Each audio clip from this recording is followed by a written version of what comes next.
नवदेरो में कुछ ॾींहं अॻु मुबैना तौर ते गाड़ी जे टक्कर लॻण सबबि फौत थी वियल नौजवान अतर हुसैन जे वारसनि ऐं शहरियुनि एहतजाज कंदे इंसाफ़ जो मुतालबो कयो आहे। रिपोर्ट करे रहियो आहे नूर मोहम्मद सुमरो।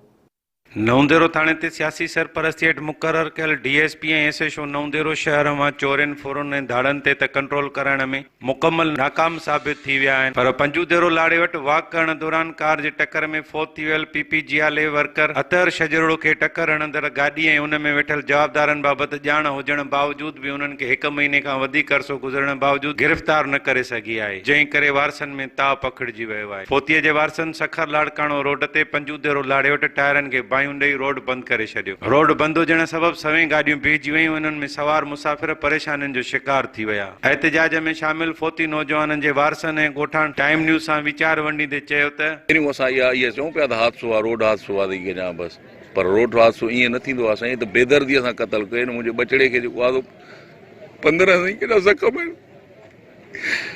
कार को टक्कर हणंदी आहे त कोई हिकिड़ो हणी वेंदी आहे, वॾो ज़ख़्म सां चूर हो। बेदर्दीअ सां मुंहिंजे बचड़े में गाॾी हिकु दफ़ो न पर 2 दफ़ा गाॾीअ सां कुचलियो वियो आहे। त ईअं न आहे मारे वियो। असां एसपी साहिबु जेसि ताईं न ईंदो न साईं, हाणे असां रोड ते न उथंदासीं।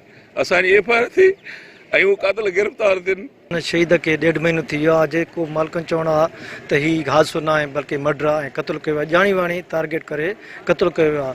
पर हिनखे आसिरे में पुलिस रहंदी थी चए त असां तव्हां सां तावन कंदासीं। ऐं जॾहिं हिकु शइ पकड़ी वई आहे, गाॾी पकड़ी वई आहे, बरामद थी आहे, त उन खां पोइ पुलिस एक्शन छो नथी करे ऐं कातलनि खे गिरफ़्तार छो नथी करे। नाजाइज़ियूं पुलिस जूं असां सां शुरू खां वठी हिन वक़्त ताईं महीनो 4 ॾींहं थी विया आहिनि।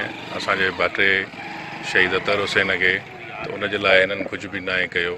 जेकॾहिं जेको कुझु कयो आहे उहो असां पाण पंहिंजे हिन ते कयो आहे ऐं पुलिस खे हर प्रूफ ॾिनो आहे। जेको आहे उहा गाॾी पकड़ाई आहे। उहे बासर माण्हू जेके असां नॉमिनेट कया आहिनि उहे बि हे उन्हनि में हथ विझण लाइ ख़बर न आहे त छाजे करे तयारु न आहे। उन्हनि बासर हुजण जे करे उन्हनि खे प्रोटेक्ट थी करे ऐं असां सिर्फ़ु धरणे ख़तमु करण जे लाइ हुननि इहा कोशिशि कई आहे त साईं जवाबदार मिलनि था त किथे आहिनि उहे जवाबदार।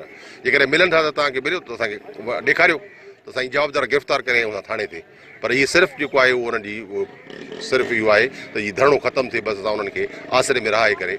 जेकॾहिं हितो धरणो ख़तमु थियो त इहो साॻियो ई इहो वरी महीनो ॿियो गुज़री वेंदो। हिन महिल त को अमल न थियो आहे। 1 अक्टूबर खे अॼु महीनो थी वियो आहे, गुज़री वियो आहे। असां त अपील था कयूं आला हुकूम वारनि खे, जेके असांजी पार्टी जा लीडर क़यादत आहे उनखे अपील कंदो बराबरि इंसाफ़ थियो वञे। नौजवान खे टक्कर हणंदड़ कार ऐं उन में सवार जवाबदारनि बाबति पुलिस का बि अॻभराई न कई। वारसनि पंहिंजी मदद पाण तहत गाॾीअ जो पतो लॻायो, पर पुलिस जवाबदार बारसर हुजण जे करे उन्हनि ख़िलाफ़ कंहिं बि क़िस्म जी कार्रवाई न कई। मुज़ाहिरीन मुतालबो कयो त असांजे नौजवान खे गाॾी हेठां चीबाटण वारो वाक़ियो इतफ़ाक़ नथो थी सघे ऐं उहो हिकु सोचियल सम्झियल क़तल आहे। ॾिसणो इहो आहे त पुलिस उन्हनि जवाबदारनि खे गिरफ़्तार करे कानूनी कटहरे में हाणे फौतीअ जे वारसनि खे इंसाफ़ फराहम करे थी या सखणा दिलासा ॾेई अतर शजड़ो जे खून खे लोहण में किरदारु अदा करे थी। नूर मोहम्मद सुमरो, टाइम न्यूज़, नवदेरो।